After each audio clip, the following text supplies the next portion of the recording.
I wish I had, would have, could have done it sooner, but I'm just really excited to incorporate this into my practice now and my personal life, because it has just shifted so many things in a direction that I didn't even think was possible. So talk for just a minute then about the personal shifts you've made, not just in your practice, because I think that's one of the things that people are often so surprised about when they do our mindful eating training, is how it affects them, it affects their own relationship with food. Tremendously. Yes. Great question again. Wow. I don't even know where to begin with that, because I think a lot of dietitians are attracted to become a dietitian because healers heal thyself, right?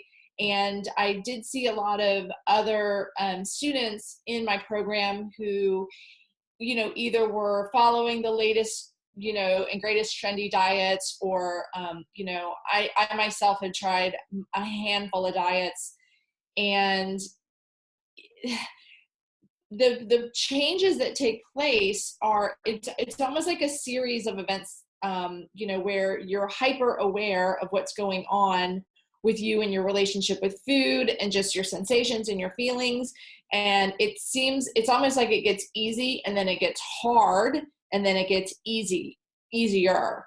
But it I don't even know if I can just sum it up with one word, other than I think it's a very individual and personal experience.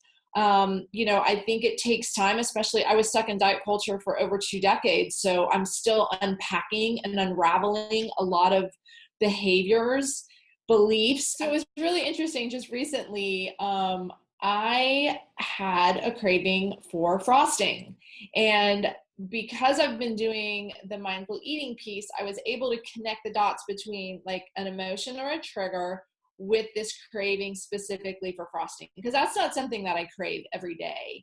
And it's not something that my body craves. So I was able to say, there's something that's been emotionally triggered.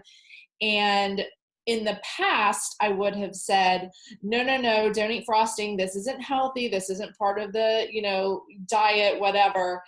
And so I was able to sit in a space of exploring the thought the craving. And I was like, this is interesting. Okay, well, let's go get whatever it is that you feel like you need in this moment. And was able to actually eat it and enjoy it without guilt, and have this huge amount of compassion for myself. It felt nurturing instead of punishing. Shameful, yeah. Shameful, right? It didn't feel shameful to eat it. It was actually enjoyable. And I was like, this is delicious. And then I was like, I've had enough. In the past, because that had been a taboo food, I would have overeaten it, then gone in this really negative cycle of oh, I'm so bad, I'm a failure, blah, blah, blah, fill in the blanks with all the negative self-talk. And this time it was just more that was delicious and life moves on.